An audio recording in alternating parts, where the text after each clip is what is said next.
Today we're taking a look at these NCAAF matches, which are happening on Sunday, September 18, 2022, and giving you match breakdowns, betting tips and predictions in general on these games. Welcome back to High Stakes, let's get straight into it. Also, don't forget to subscribe to get notified as soon as we release these sport prediction videos, and if you would like more betting tips and predictions, then check out our Patreon in the link down below. Our new Patreon is a way for us to help you improve your chances of making more money.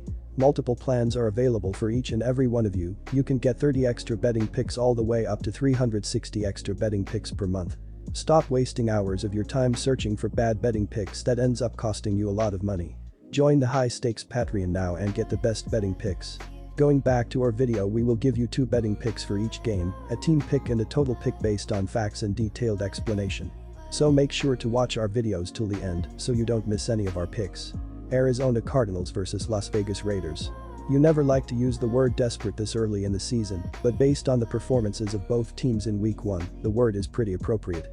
The Cardinals were throttled at home by the Chiefs and now head to Las Vegas to take on a Raiders team that was pushed around by the Chargers while looking to assert its dominance in the AFC West. Both teams need the win right now, as 0-2 is not the best way to kick off your season. The key here is the struggling offensive line of the Raiders.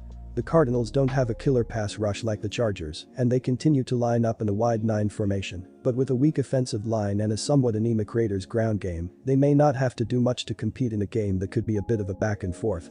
The secondary will be tested often, and the Cardinals' use of man coverage may hinder them against the likes of Davante Adams, Hunter Renfrow and even Darren Waller, so expect to see the Raiders score some points.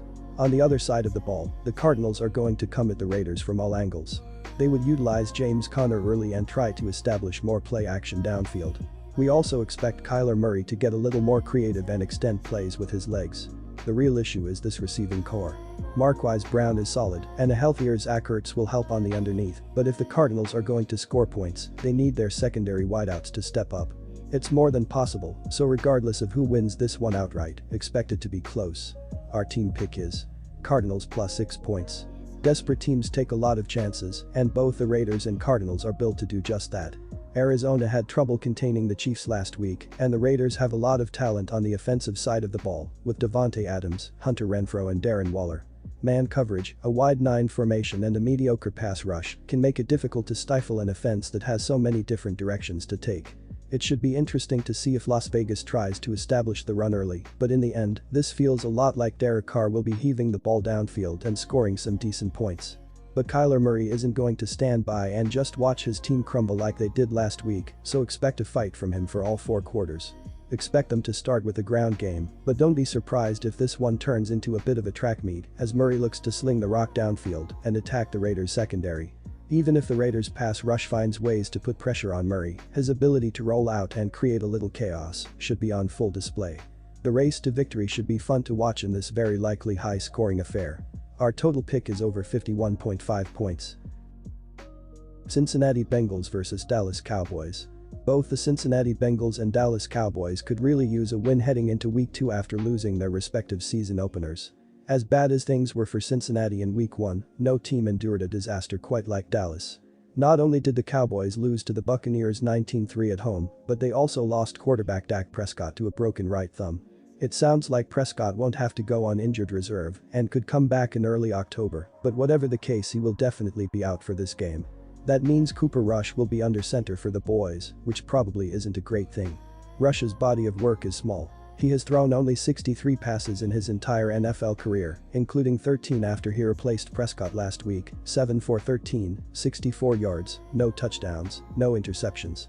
Even when Prescott was in the game, Dallas's offense did next to nothing. As such, there is hardly any reason for encouragement as head coach Mike McCarthy's club prepares to face Cincinnati. Joe Burrow turned the ball over a ridiculous 5 times against Pittsburgh last weekend, and Cincinnati was still an extra point away from winning. Even though the Bengals were favored, when you cough it up 5 times and still basically beat a heated division rival, you are doing at least some things right.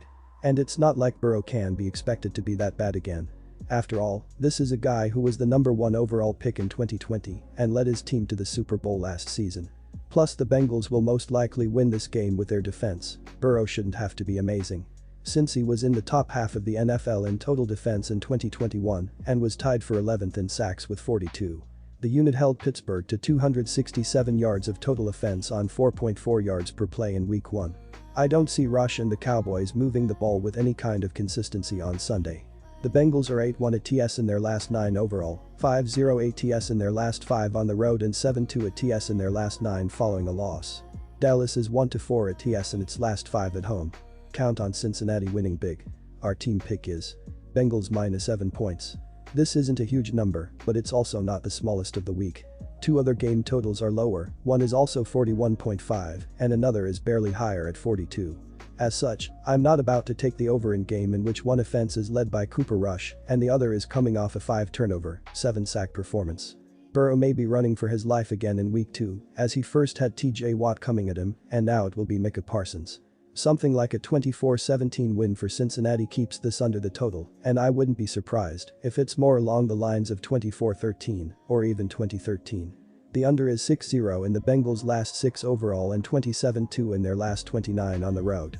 It is also 10-3 in the Cowboys' last 13 overall and 5-2 in their last 7 at home. Additionally, the under is 5-1 in the last 6 meetings between the two teams. Our total pick is under 41.5 points. Denver Broncos vs Houston Texans. Your first order of business here is to forget everything you saw from these two teams in Week 1. Forget about how tough the Texans played the Colts and forget about how bad the Broncos looked in Seattle. The Broncos are clearly the better team, and while Nathaniel Hackett will forever be vilified for playing for the field goal in their Week 1 loss, you cannot let it cloud your judgment when matching them up against a team whose win total was 4.5 heading into the season. The Broncos are one of the best teams against the spread in their first home game of the season.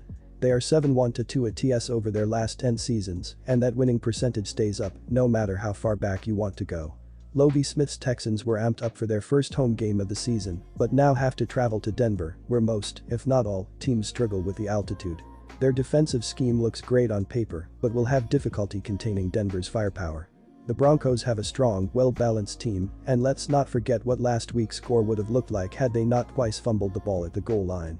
Russell Wilson is still working out the early season kinks and will have a much better rapport with his receivers this time around.